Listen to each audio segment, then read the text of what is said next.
Good morning India. क्या कोई सन्यासी राजा हो सकता है? आज का सवाल एक भाई साहब ने पूछा। तो क्यों नहीं हो सकता है? तो सवाल उठता है कि सन्यासी तो मोह माया से परे रहता है, ना उनके लिए भौतिक सुख मायने रखता है और ना शारीरिक सुख, पर राष्ट्र सेवा तो कर सकता है। और सन्यासी राजनेता है हमारे यहाँ,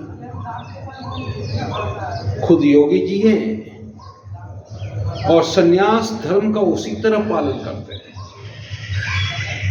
उनके पास मात्र 2 सेट कपड़ा है, वो भी गेरुआ कलर का,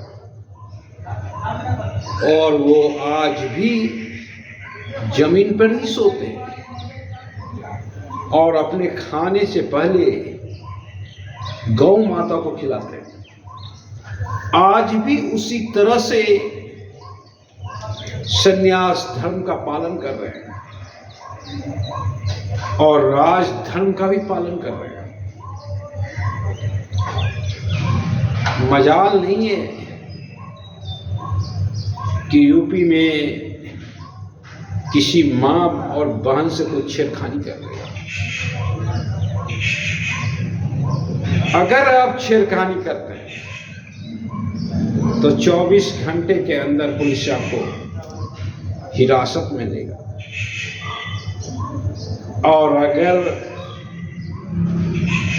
आप भागने की कोशिश कर रहे हैं तब हो सकता है आप इनकाउंटर में भी मारे जाए। तो इस तरह की व्यवस्था है। और मैं तो कहता हूं एक सन्यासी ही सही मामले में असली राजा हो सकता है, क्योंकि प्रभु श्री राम ने इस बात का जिक्र किया है कि एक सन्यासी सबसे बड़ा राजधर्म का निर्वाह कर सकता है। तो योगी जी आज भी हैं और आज भी जितने उनके पैसे आते हैं सब गौ माता की सेवा में खर्च होते हैं। और सन्यास धर्म का तो बखूबी अभी भी योगी जी पालन कर रहे हैं।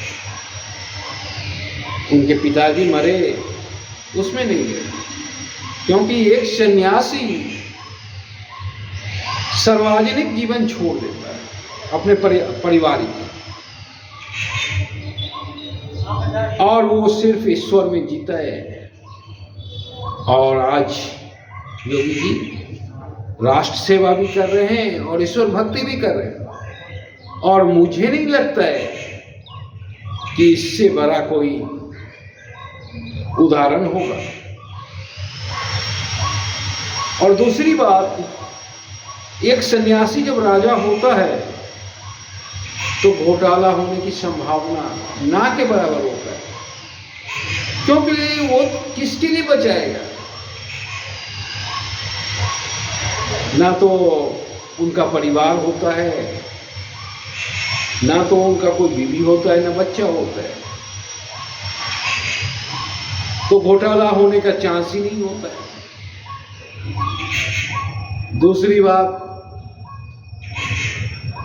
राजधर्म का भी पालन सही तरीके से होता है। तो मैं नहीं समझता हूं एक सन्यासी जितने बड़े राजनेता हो सकते हैं, उससे बड़ा कोई राजनेता नहीं हो सकता है। और सच्चा राष्ट्रभक्त हो सकता है, क्योंकि उनकी सोच निस्वार्थ होगी। कभी भी उनके सोच स्वार्थ भावना में नहीं होगा। नहीं तो आजकल यूं देखने में आता है कि कोई मुख्यमंत्री बना तो पहले साइकिल से चलता था और आज अरबों रुपया उसके पास है। कैसे है? क्योंकि एक मुख्यमंत्री का जो वेतन मिलता है वो अरबों रुपया नहीं मिलता है। अगर एक वेतन पे मुख्यमंत्री रहे तो कभी अरबों रुपया हो ही नहीं सकता है। तो कैसे हो सकता है? तो घोटाले से ही हो सकता है। तो कम से कम सन्यासी अगर बनता है तो घोटाला तो ना ही करेगा और राष्ट्र सेवा ही करेगा। नहीं तो आधा से अधिक पैसा घोटाले में चला जाता है। तो ये बेनिफिट है और सबसे अच्छा एक सन्यासी राजा हो सकता है। धन्यवाद।